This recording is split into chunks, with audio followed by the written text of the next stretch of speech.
Archivos a los que tuvo acceso la agencia alemana dpa aseguran que la policía secreta del general Augusto Pinochet participó de una red de espionaje internacional. Los documentos además revelan un esfuerzo de la dictadura por ganar aliados y desacreditar a sus opositores, función en la que habría jugado un papel importante el diputado Alberto Cardemil. Para conversar sobre este tema está con nosotros el presidente de la Unión Sudamericana de Corresponsales Extranjeros, Mauricio Weibel. ¿Weibel, lo dije bien? Sí, está bien, Mauricio Weibel. Mauricio Weibel. Mauricio, bueno, fueron documentos que hoy día se publican a través de algunos sitios y que dan cuenta de toda una red que uno en el imaginario creía que existía, pero ahora está la prueba y tú tuviste acceso a estos documentos. ¿Cómo llegaron a ti? Bueno, mira, básicamente fue una gran casualidad y los documentos son en realidad públicos, están en el ministerio, en distintas partes, cosa de ir a buscarlo. Pero lo importante respecto a esta historia es lo siguiente, ¿no? Lo que esta historia muestra es que a diferencia de lo que históricamente dijo la derecha, históricamente dijo el ejército, los ministros del gobierno militar, los subsecretarios del gobierno militar y las altas autoridades del gobierno militar mantenían un diálogo constante a través de memorandos circulares con los jefes de la policía secreta. Hay incluso memorandos en que los propios ministros, los cancilleres piden seguir personas. Hay, por ejemplo, civiles y a funcionarios, y recomiendan estar muy encima de algunos funcionarios de la Embajada de Estados Unidos, ¿no? Después de la visita del senador republicano Jesse Helms a Chile.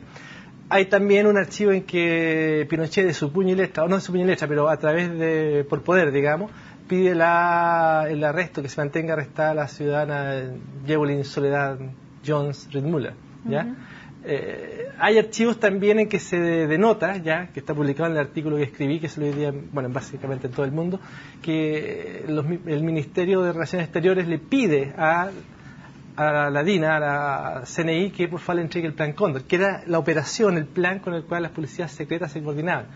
En el fondo, ¿qué es lo que ocurre? Las policías secretas no actuaban en un sótano, no estaban perdidas en lugar, sino que trabajaban directamente en el corazón político de la dictadura. Y eso es gravísimo. Y trabajaban con personajes que no solamente eran militares, sino que eran civiles y que hoy día ocupan cargos políticos, como por ejemplo el diputado Cardemil. ¿Qué rol jugaba el diputado Cardemil en esta trama?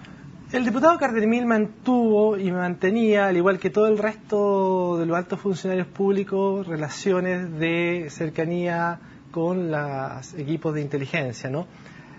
Está lleno de documentos en que los ministros escriben a Gordon, a Contreras, en que Contreras escribe a los ministros. Un caso sumamente llamativo es el caso de lo que se conoció, de que Contreras llamó la operación psicológica Epsilon, ¿no? Esta operación lo que perseguía era contrarrestar los ataques, más que los ataques, las denuncias por las violaciones de los derechos humanos en Chile. Entonces Contreras llama a hacer una guerra psicológica abierta y encubierta y hace el plan de mando, ¿ya? Y le entrega responsabilidades de mando, como si esto fuera un batallón, a ministros, a jefes de departamento, ya establece que el canciller tiene que ocuparse de determinadas tareas, etcétera. Y al final del plan, que es un plan de alrededor de 11 páginas, ya que lo distribuye a 8 unidades y ministerios, incluso entrega el teléfono. Contreras dice, mira, tiene que llamar al 392-361, anexo 49, ¿ya? Y que cualquier duda los ministros hablen con él. Contreras tenía, y las DINA y después la CNI tenían la potestad para ver a quién se contrataba y a quién se echaba del servicio público. Ningún funcionario se contrataba si no era primero aprobado por la DINA. Que seguía y que le seguía, tenía una ficha de cada una de las personas que participaban en el gobierno y tenía autorización para tenerlo. Correcto. Lo que también aparece ahí, que es muy importante, es que se determina que existe el CARDEC de la DINA. El Ejército y las Fuerzas Armadas siempre han negado que existiera un CARDEC. No, el CARDEC de la DINA existe, está ahí en los documentos. Se dice... Ahora, ¿por qué estos documentos existen? Están en los ministerios. ¿Por qué no fueron destruidos? Algunos fueron destruidos. Yo incluso me topé con un documento que dice, hemos destruido tales documentos, lo cual es una cosa kafkiana, una locura, ¿no? Pero efectivamente algunos documentos fueron destruidos. Te cuento, por ejemplo, de repente me he encontrado con algunos documentos que dice, se anexa la ficha de, por ejemplo, Cristian Prech, ¿ya? Pero no aparece la ficha de Cristian Prech. O sea, eso evidencia que efectivamente se seguía a gente de la vicaría, sí. Y esa ficha no está. Exacto. Que es lo que aduce la familia. Algunos no están, pero por ejemplo hay una ficha bastante extensa. Hay, por ejemplo, una ficha bastante extensa del doctor Giorgio Solimano, que justamente hoy día vi que escribía un artículo en El Mostrador, aparecen algunas fichas de Víctor Díaz, en fin, aparecen antecedentes de bastantes personas. ¿Qué probaría la existencia de una ficha de Cristian Prez? No lo sé, porque no tuve acceso a ella. Lo que prueba sí, lo importante es que había un seguimiento bastante exhaustivo a las personas, que era dentro y fuera de Chile. Ya, por ejemplo, había informes bastante periódicos ya de los funcionarios diplomáticos en el extranjero para generar información sobre qué es lo que hacían los exiliados. Entonces tú te encuentras de repente con fichas en que se detalla toda la estructura internacional de la CUT, la Central de Trabajadores en el exterior. Te encuentras con documentos que denotan el temor que tenía de repente los servicios de inteligencia, el propio gobierno, respecto a que hubiera la formación de un gobierno en el extranjero, en el exterior. ¿Ya? Y esto lo interesante es que se mantiene toda la dictadura, desde el 73 hasta el 89. ¿Y estos documentos, en la práctica, son papeles? Papeles, yo los vi digitalizados. No, yo los vi digitalizados. O sea, alguien se preocupó de guardarlo. De escanearlo. ¿Y esa es la persona que te los...? No, ellos no están en la institución. Lo que pasa es que... ¿Dónde están? Están en los ministerios. Tú podrías buscarlos en los ministerios. Anda al Ministerio de Defensa y pídeles que te entreguen toda la comunicación que tenían con la DIN y con la CNI.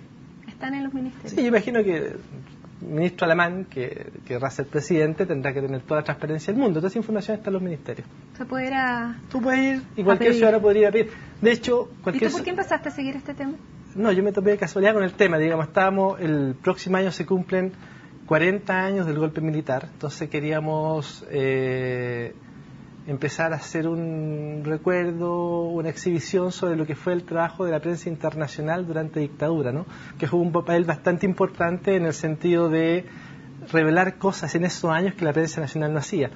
Y en ese camino me encontré, digamos, con estos documentos. Mauricio, antes que se nos acabe el tiempo, dice, hay una red de espionaje que cruzó caminos con el Vaticano, el FBI, la prensa internacional. Sí, ¿cómo se vincula con el Vaticano, por ejemplo?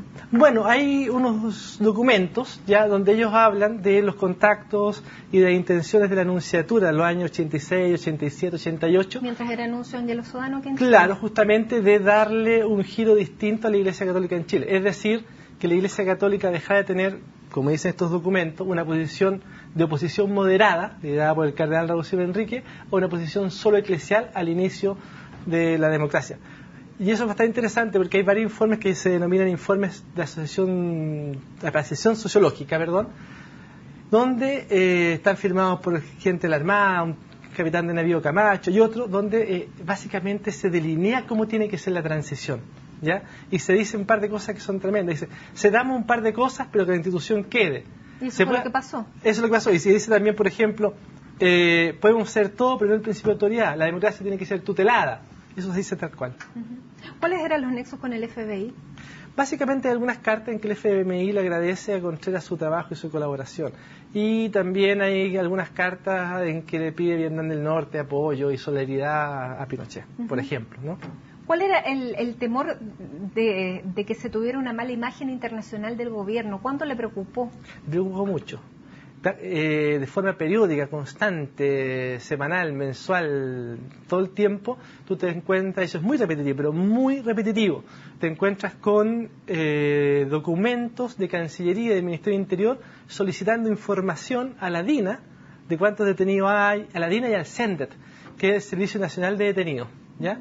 Y de que dónde están los detenidos, de que cómo vamos a desvirtuar lo que dice la Cruz Roja Internacional, cómo vamos a negar lo que dice Amnistía. Eso es periódico, eso es bastante periódico. ¿Y eso dura hasta qué año? Hasta el año 89, 87 te encuentras... ¿Hasta la época del plebiscito? Te encuentras con documentos similares, ya no es lo mismo.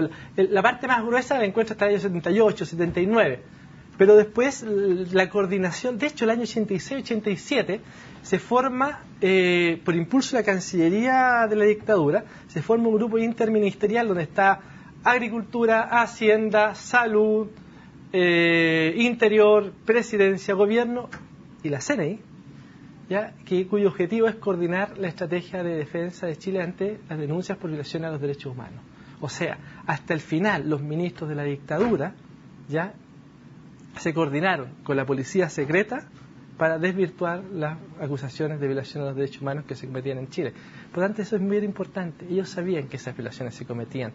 Fíjate el problema es que, o sea, lo curioso es que quedó escrito, que todo está documentado. Está todo documentado, está todo documentado. Tenía la idea de que existía, pero no que existían los documentos que respaldaran estas informaciones. Por ejemplo, hay otra información que no te conté que es muy grave, y es que hay antecedentes de que el presidente de la Corte Suprema del año 74-76, que era José María Izaguirre Echeverría, ya estuvo en los centros de detención.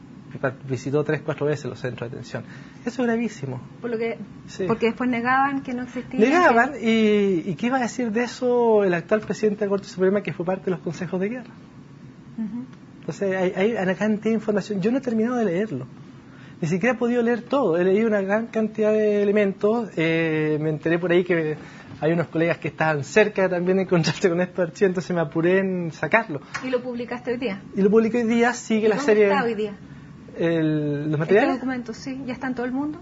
Ya está en todo el mundo, digamos, están en todas partes. Yo seguimos mañana va a sacar otro artículo que es cómo la dictadura siguió a corresponsales y a medios de todo el mundo. De hecho, me encontré con una lista de 761 corresponsales identificados plenamente, donde están algunos que yo conozco, como Bagoni, Orlando Milesi, Humberto Sumarán, ya.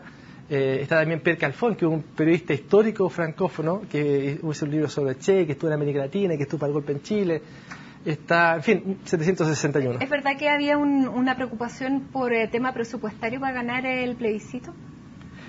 Eso no lo vi, pero sí había un archivo que me resta ver la veracidad que tiene en que la DINA pedía $600.000 de la época, que era mucho dinero, para sus operaciones en el extranjero. ¿Y una reforma tributaria? Eso sí, ellos estaban muy preocupados lamentaban después de la pérdida del plebiscito que los empresarios no hubieran estado dispuestos a una reforma tributaria con la cual financiar ya una política social más activa y ganar más votos.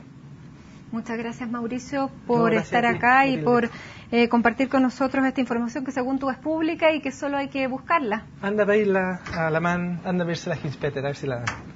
Muchas gracias, Mauricio. Okay. Y nosotros hacemos una pausa aquí en CNN, pero no se vayan porque luego hay más informaciones.